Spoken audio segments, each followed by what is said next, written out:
tire valve cap or takip ng pito kung tawagin.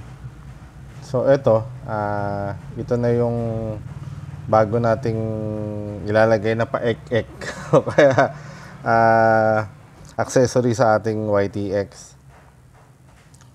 Nakaugalian ko na rin kasi na na every holiday season o yung in between ng Christmas hanggang New Year, at least meron akong parang regalo sa aking YTX.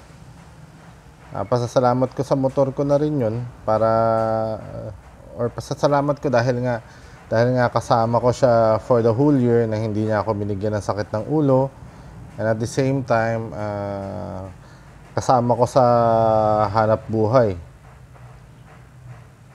Kaya eto, kung makikita nyo to, simple lang, takip lang ng pito, tire valve cap, pero kumbaga at least kahit papaano, kahit nasa hirap ng buhay, meron man lang tayong way ng pasasalamat. So ayun, ito na nga.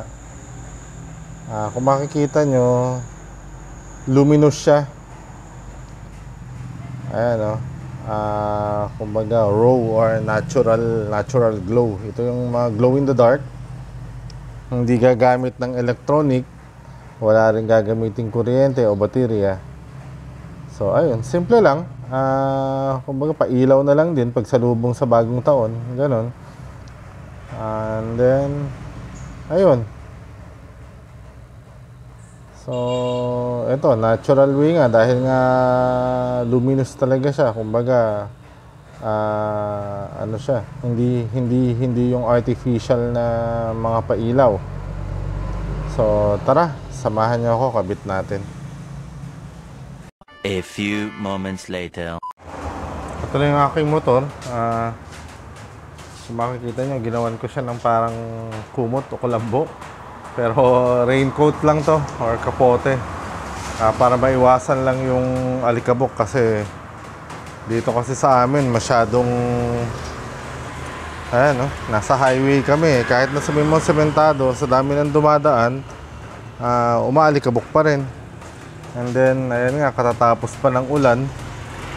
Medyo napapadalas ang ulan ngayon dito sa amin, kaya pati makikita nyo, ayan, hindi pa ako nakapaglinis ng motor. May mga talsik-talsik pa ng mga putik. So, eto na. Palitan na natin itong ating takip ng pito o yung ating tire valve cap. Actually, yung nakakabit ngayon dito, ito yung tire valve cap na at the same time panghigpit na rin ng pito natin. Ayan, kung mapapansin nyo, ayan. Ito yung ginagamit na pagka nagbo-vulcanize. Ako naman sadyang ito ang linagay ko noon dahil para pagka sakaling inabutan na ang sumisingaw lang ay sa pito o sa tire valve, ayan, ganyan lang, sasalpak mo lang, ihigpitan mo pa-clockwise, and then check mo lang ulit, lagyan mo lang ng tubig dun sa may parteng barbula, and then mache-check mo na yung mache-check mo na kung wala na siyang singaw. So eto, kakabit natin itong luminous.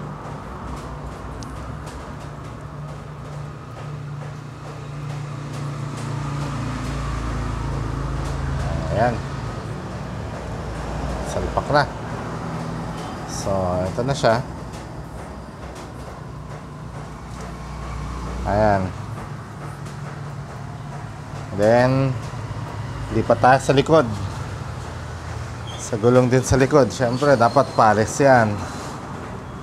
Ayun, ganun din dito sa likod ko. Kung makikita nyo, pareho yung takip ng pito ko. Itong ating tire valve cap ay yung pang-adjust din lang or pang-higpit ng ating barbula. Ayan, check na rin natin para sigurado nandito na rin lang, di higpitan na natin. Yun, sumingaw. Alright, so far ano na yan. Check natin, lagyan natin ng tubig.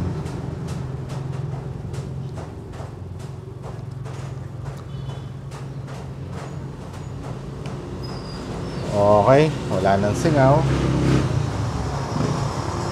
So, kabit na natin tong tar valve cap na luminous.